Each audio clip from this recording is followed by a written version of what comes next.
রাসূল সাল্লাল্লাহু আলাইহি ওয়াসাল্লাম যেটা দেখিয়েছেন যে মানুষের সাথে চলার সময় হাসি দিয়ে কথা বলা, আল ইবতিসামা লা তুফারিক আল ইবতিসামা।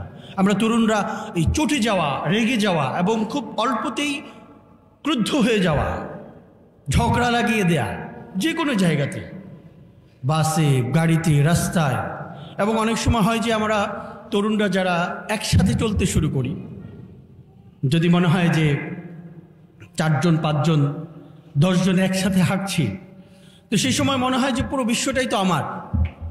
অতএব কারোর সাথে কথা একটু ব্যতিক্রম হলেই আমরা খুব দ্রুত রাগ হয়ে যাচ্ছি। ওই জায়গাটায় চিন্তা করতে হবে যে আসলে আমার এই ঝগড়াটাই কি আমার বিজয়, না আমি এখানে এই লোকটাকে যদি ভিন্নভাবে আকর্ষণ করতে পারি এবং তাকে যদি পরিবর্তন করে আমি মসজিদে নিতে পারি, তাকে পরিবর্তন করে যদি দ্বীনের পথে আনতে পারি, তাকে পরিবর্তন করে যদি আল্লাহওয়ালা বানিয়ে দিতে পারি, সেটা আমার বিজয়। কোনটা? যদি আমার সেই চিন্তা থাকে তাহলে আমি এই পরাজয়টাকে আমার আসল পরাজয় মনে করব না। অনেকে মনে করে যে হ্যাঁ, হুজুর মানুষ দেখেছে যেহেতু সেজন্য খারাপ আচরণ করছে, তা আমিও একটু আচরণ দেখাই। কিন্তু এই আচরণ দেখানোর মাধ্যমেই আমার বিজয় চলে আসবে না, বরং আমার যদি সেখানে ভিন্ন কোনো আচরণ দেখানোর সুযোগ থাকে, আমার যদি তাকে বোঝানোর সুযোগ থাকে, আমার যদি তাকে কাছে টেনে নিয়ে আসার সুযোগ থাকে, তার হৃদয়টাকে জয় করার সুযোগ থাকে, তাহলে সেটা আমার আসল বিজয়। এবং এর মাধ্যমে আমি তাকে আমার চিন্তা, আমার ভাবনা, আমার যে জগৎটা আছে সেই জগৎটার ভেতরে তাকে নিয়ে আসতে পারব।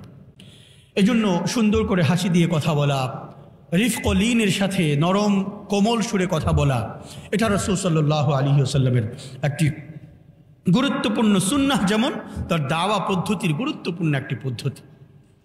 লা তুফারিকুল ইবতিসামা, সবসময় হাসি লাগিয়ে রাখা, এবং সেই সাথে আন তালকা আখাকা বিওয়াজহিন তালিক, ভালোভাবে সাক্ষাৎ করা, এটাও কিন্তু রাসূল করিম সাল্লাল্লাহু আলাইহি ওয়াসাল্লামের নির্দেশনা।